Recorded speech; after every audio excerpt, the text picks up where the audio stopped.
ఈ ముఖ్యమంత్రి ఎట్లా తయారైందంటే ఎవరైనా మాట్లాడితే ప్రశ్నించే గొంతు మీద ఆయన దబాయించే ప్రయత్నం చేస్తున్నాడు. కేటీఆర్ గారు అన్యాయాలను ప్రశ్నిస్తే కేటీఆర్ను అరెస్ట్ చేస్తా అని మాట్లాడుతున్నాడు. నువ్వు రుణమాఫీ చేయడంలో ఫెయిల్ అయిపోయినావు, పిల్లలకు అన్నం పెట్టడంలో పురుగులు అన్నం పెడితే పిల్లలు విషాహారం తిని ఆసుపత్రుల పాలవుతున్నారు. నువ్వు ప్రభుత్వంలోకి వచ్చినాక 42 మంది పిల్లలు చనిపోయారని చెప్పి నీ ప్రభుత్వ తప్పిదాలను ఎత్తి చూపితే బ్లాక్మెయిల్ రాజకీయాలకు రేవంత్ రెడ్డి పాల్పడతా ఉన్నాడు. నన్ను పట్టుకొని రంగనాయక సాగర్ దగ్గర ఇరిగేషన్ భూములు నువ్వు తీసుకున్నావని చెప్పి మాట్లాడినాడు. అటువంటి అలవాట్లు నీకుంటాయి.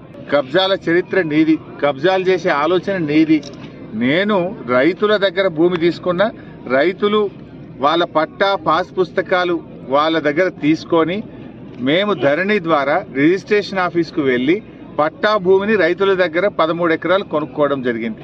అంతే తప్ప ఒక్క గుంట కానీ ఒక ఎకరం కానీ నేను ఇరిగేషన్ భూమి కానీ ప్రభుత్వ భూమి కానీ తీసుకోలేదు. తీసుకునే ఆలోచనే మాకు ఉండదు. నువ్వే రా, ఐ వెల్కమ్ యూ. నీ సమక్షంలో నేను కూడా ఉంటే ఇద్దరం కలిసి కొల్పిద్దాం దా, ఎప్పుడొస్తావో రా. కానీ నువ్వు ఏదో విధంగా బ్లాక్మెయిల్ చేస్తే ప్రశ్నించడం ఆగుతుంది అనుకుంటున్నావు. నువ్వు ఎన్ని రకాల బ్లాక్మెయిల్ చేసినా ప్రశ్నించడం ఆపము.